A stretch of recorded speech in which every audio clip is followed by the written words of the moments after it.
This is my gym. I can demo and I can talk if I want. If that's okay. Please. You can talk. I'll give you that. Okay.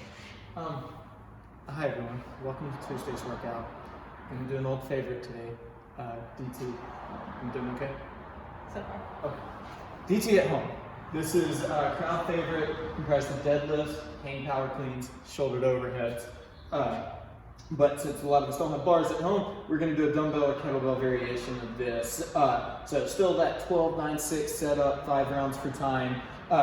You guys took all of our kettlebells and we're not demoing with that monster. So we're going to show you with dumbbells. If you have questions about how to implement any of this with kettlebells, we're more than happy to help you in that. And we do also have a body weight option. We'll come to that at the very end. But we're going to show you just different variations that you can do with various weights around your house for the deadlift, hang power clean, and shouldered overhead. For any of the single arm stuff, I'll just go ahead and address this now. You can switch arms as needed, but some of the options we're going to show you are going to incorporate both hands. But it's going to follow this outline of 12 deadlifts, 9 hang power cleans, and 6 shouldered overheads.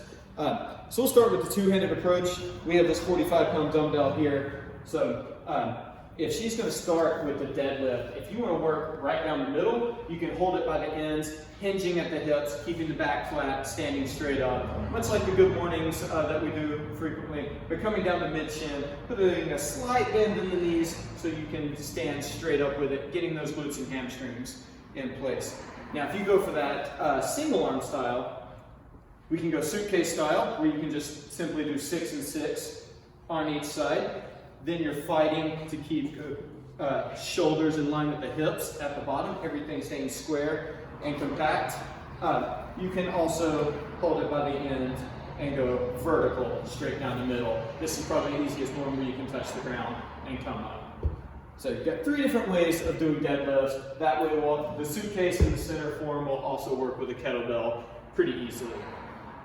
Now with the hang power clean, this one, the power comes from the hips, so that bell is going to go between the legs and jump up to the shoulder as she dips under. Typically, with these, we would alternate every rep with the dumbbell, but with a kettlebell, that's kind of annoying, so I personally don't care how you guys get through this one.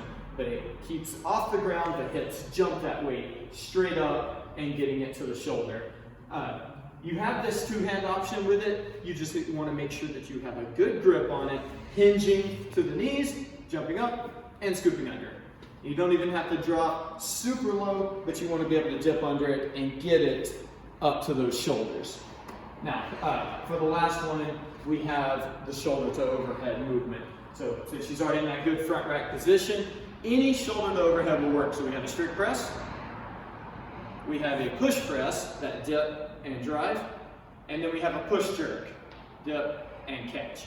So with a single arm, a lot of you are not going to need that last one. It's going to come down to the push press, that dip and drive, but you want to make sure you're getting that full extension through the shoulders, putting that head through, and then if we go single arm, it's the same thing.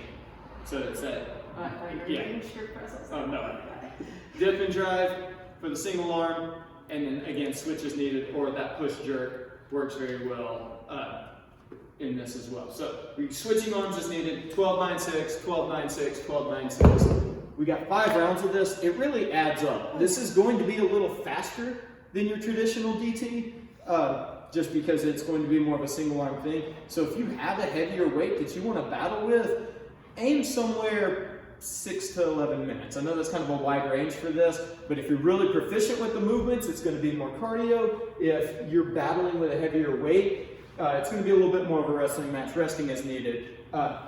Take your time, smooth and steady through it. Now for the body weight options, this one's definitely going to feel fast. It's going to be more of a sweater, more of a burner. So we're going to start with some basic movements. We got the deadlift, so we're doing 20 good mornings. So shoulders stay back, hinging at the hips, just standing up. There's no movement through this torso at all. It's shooting the hips back, flat back, standing up, squeezing that butt at the top. Just getting those glutes and hammies working, which is going to make this next bit a little extra spicy. We're going to go vertical jump, so she's going to do a nice hinge, throwing her hands back and reaching as tall as she can. Hinge and jump, hinge and jump.